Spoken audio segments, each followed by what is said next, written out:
This is Ritika De and welcome back to my YouTube channel. In today's video, we will be talking about why do we, the general public, need to know the animal welfare rights and laws, policies. What is meant by animal welfare? Yes, we will be talking about what does animal welfare stands for, but in the second part. And what our constitution has to say about animal welfare. So before we go into what animal welfare means, first let us know why do we need to learn or know about these animal rights, laws, policies and things. The biggest reason is what I have mentioned in my previous video is that animal rights are not proclaimed, are so silent, are not at all announced, are so unannounced that people are not aware of it. It's like just handful of people are aware of it. When I say people are not aware of it, it also includes people from the police department. Majority of them, saying all of them will be quite unfair, maybe if you are aware of it, but majority of them are not aware of it. So there can be chances that if you are going to file an FIR for an animal injustice, there is a chance that they might turn you down. Don't get dejected. Make them aware of the laws pertaining to animals. Be calm. Otherwise, there are consequences. Be calm. There are many other reasons as well, but this is the very main reason that the general public should know animal welfare rights. At least few of them. Many other reasons why we should know animal welfare rights comes where the use of it comes only when people do not understand few things on the ethical grounds, on morality grounds. That time is when you talk about rights. There are scenarios when somebody hits an animal, like hit and run case, or somebody beats an animal, kicks, all these things. Then you might have seen vegetable vendors putting acids on cows just to, drive them away. So these are things where ethics are not working, and that is when you take the help of rights, laws and regulations. So for this, you need to know. There is one more thing you might not be aware, like I was not aware. I don't know whether you are aware of or not. The thing is that if you know any research institution which is using animals for experiment, you can just go there and ask them the source of getting that animal. Because even using animals for research work has some criteria about which we will talk in later videos. So, first, let's start with what do we mean by animal welfare. Disclaimer, when we will be talking about the constitution part, I will be mostly reading it out. I thought of memorizing it and then speaking it out to you guys, but the problem is, if I memorize it, my opinions won't remain raw. I want to give a very raw opinion, my first thought kind of thing, so that if I am wrong, you guys can correct me. So let's start with what do we mean by animal welfare. What do we mean by animal welfare? Very simple. Well-being of animals. That's it. Take care and care about the physical, mental, emotional well-being of animals. That's animal welfare. So animal welfare is a continuous assessment. It doesn't only talk about the physical injury that has been caused, but it also talks about the mental or emotional distress as well. Animal welfare has been a part of our country since ages. Okay, like in Vedas, different cultures, religions, they practice animal welfare on ethical and moral grounds. Not in legal, I'll say, but those ethics and values have protected animals for a very long time. But as the country is getting modern, people are not giving much thought to ethics and values. Rarely they are giving thought or moral values towards animals. The sympathy is somewhat declining. and somewhere increasing. Like it's, it depends on what type of people you are surrounded with. I have known people who are not at all considerate about animals, and even I have known people who love animals, who can cross oceans for just to protect animals. So there are both kind of peoples, and which is the very reason ethics and morals at this point of time won't work. And when ethics and morals don't work, that's when you have to use laws. We do have laws, but unfortunately animal rights in our country are not strict. Not at all strict. It's not even proclaimed. How can I expect it to be strict? That's true. So the whole matrix of animal protection of our country is divided into three parts. First is the protection of animal for the betterment of agriculture, and that led to the development of animal husbandry. So it's the people of animal husbandry and veterinary who are quite aware of these laws, because they have to teach. I'm not talking about veterinary, I'm talking about animal husbandry. The people from animal husbandry have to teach the farmers about the laws, rules, and regulations pertaining to animals. Second, preservation and conservation of non-human beings.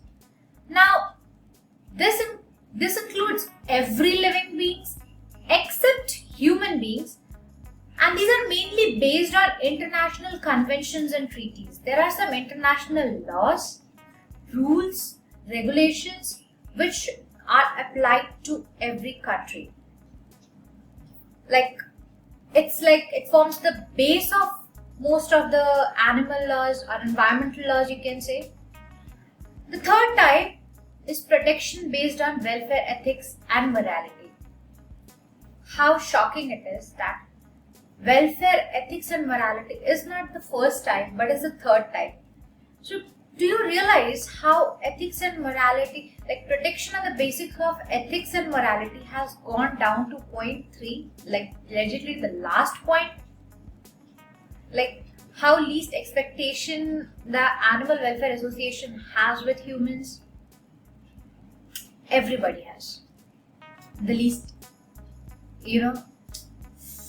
expectation from humans. The main animal welfare legislations in India are, this was so bookish. Okay, so our animal legislation is formed of 3 different acts. One is Prevention of Cruelty to Animals Act 1960. Now this act speaks about the laws, rules, and protection of animals that are in direct contact with us. Basically the domesticated animals like pets, poultry, all these animals. Second, Wildlife Protection Act 1972. Now this act deals with wild flora and fauna.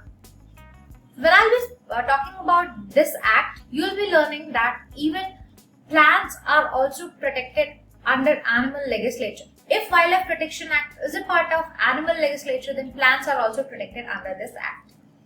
Plants, trees, I hope you get it.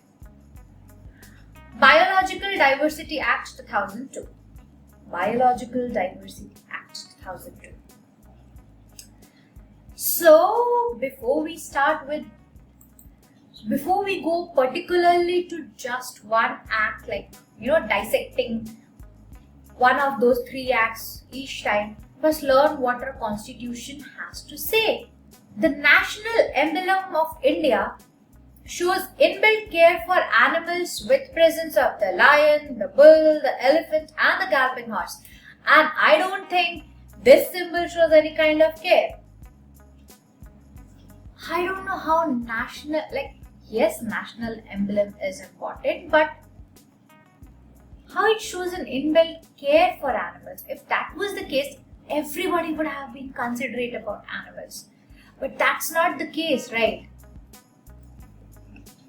Let's go a little deep inside what the Constitution has to say. Part 4.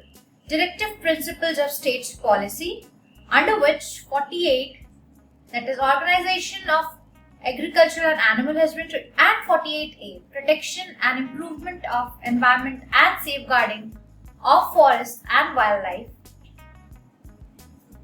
has something related to animals pertaining, and let's know what it has to do with it.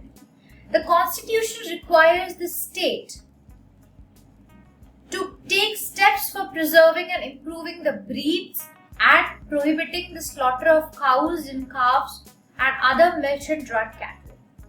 Now, this provision has led to, this provision has led to the formation of slaughterhouse rules. There are, it says prohibiting of slaughter of cows and calves, but then on respect of different religions, it is allowed in PCA Act, I think so. And not everybody has the right to slaughter. There are a set of different rules for it. There's a separate slaughterhouse rule. So we'll be talking about it in the coming videos. As per 48A, the Constitution places a duty on the state to be very determined to protect and improve the environment and to safeguard the forest and wildlife, obviously of the country. Now, we will come from state to citizen. Let's know what state has to do. I don't know how many states actually focus on the improvement of environment or wildlife. And it started raining. Okay. I don't know how many states are actually focusing on it. But then it exists. Look, we all know half of the laws exist just on the papers. Half of the constitution or half of the things, provisions exist just to be kept under a pile of dust. As per list 3, both parliament and legislature has the right to change or modify or make rules in the following 3 distributions. That is prevention of cruelty to animals. They may add or change some kind of rules. Protection of wild animals and birds. Yes. And then transportation rules, like transport of animals who are suffering from any infectious or contagious diseases. So that transporting of that animal from one state to another. So this is basically transporting rules. So the parliament and the legislature has the right to change, modify, make laws on this. Part 4A, Fundamental Duties.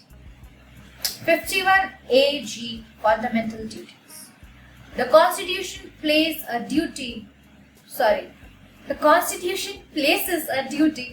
on every citizen to protect and improve the natural environment, including forests, lakes, rivers and wildlife, and to have compassion for every living creature. Let's forget the compassion part, because not every person is going to have compassion for everything. Protect and improve natural environment, not everybody is going to do it. But it still exists, and the Constitution places a duty. Like, it's kind of forcing, but then it's not forced. So rarely people care. So it just exists. 7th schedule, Article 246. List 2, state list, and list 3, concurrent list. The provision says the Legislative Assembly is given the authority to make laws on the following: preservation, protection and improvement of stock and prevention of animal diseases, veterinary training and practices. Preservation, protection, improvement. See, I have not seen stocks. I don't know what kind of improvement has been done in animal disease side, like veterinary.